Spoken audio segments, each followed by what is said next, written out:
Hello everyone. Today we'll discuss about the methods of dart manipulation.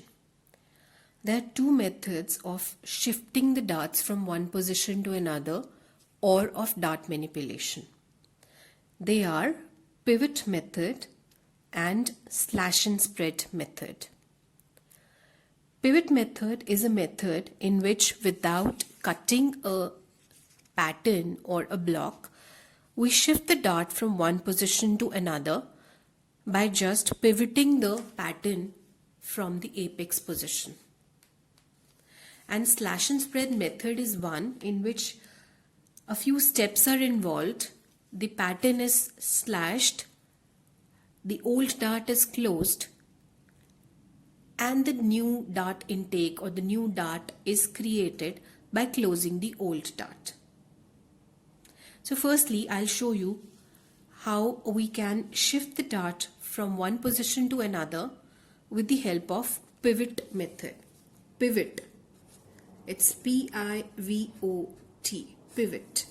So pivot is shifting by pivoting the pattern or the block from one position to another. I will be developing the first style right now, that is shoulder dart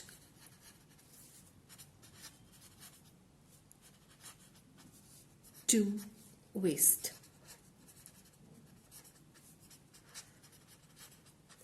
For this, I am taking a 2 dart bodies block. 2 dart bodies block is one which has 2 darts on it. So here in this block, I have a dart at the shoulder position and the other one at the waist position.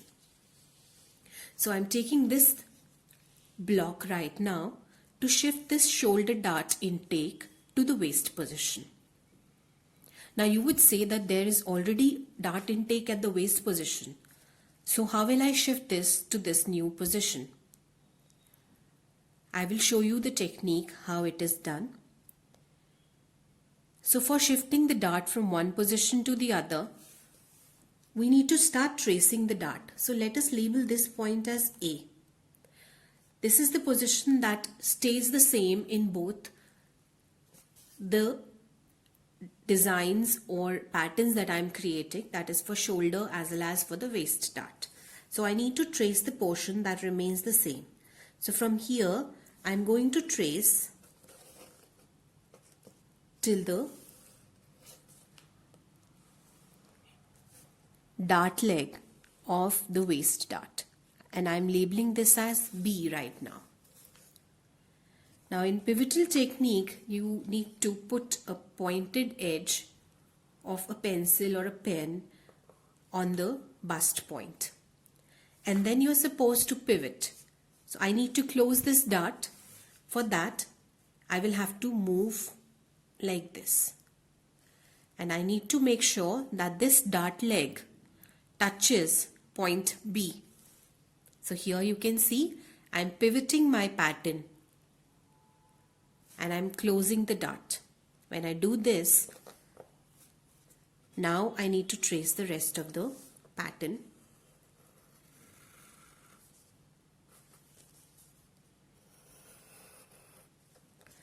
And I need to trace it till this position. I started from this position and I need to trace it till here. This is the bust point. Need to join the points together. For the waist dart, you need to smoothen the lines and the curves. And yes, here at the shoulder, need to draw the shoulder line once again, make it straight. So with this, I have shifted the shoulder dart to the waist position. Now let us compare them together. Earlier the shoulder was broad.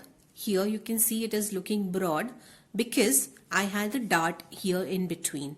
Now you can see that the shoulder doesn't have the dart intake in it. At the waist, you can see the dart intake at the waist. It is narrow, and when you see here, it has broadened up. So the dart intake of the shoulder dart has been shifted to the waist without cutting the pattern. After this, I'll now show you how we do the dart shifting with a slash and spread method. So again, we need this pattern as the very first pattern to get started. And because I need to shift the shoulder dart to this position, so I need to draw the cutting line, mark the cutting line here with the help of scissor action. So this needs to be slashed and the shoulder dart needs to be closed. So let us just quickly check out how the slash and spread method happens.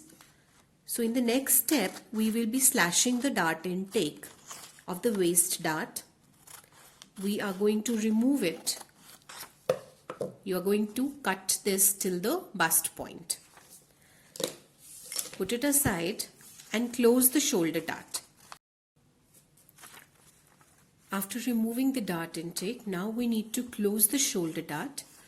So the technique that needs to be followed is fold the dart over one dart leg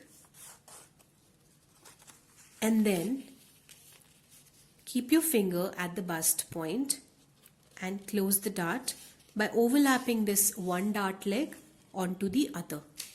So here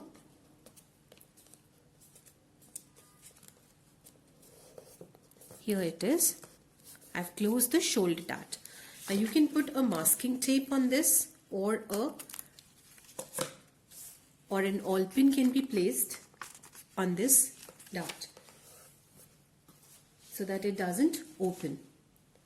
After that, you can trace it on another sheet of paper for the final step, wherein again we will trace the block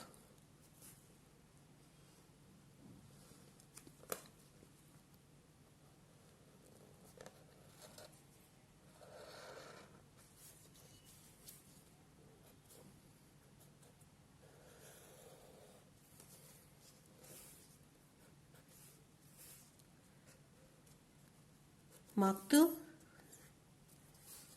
apex position because we need to draw the dart legs for this dart.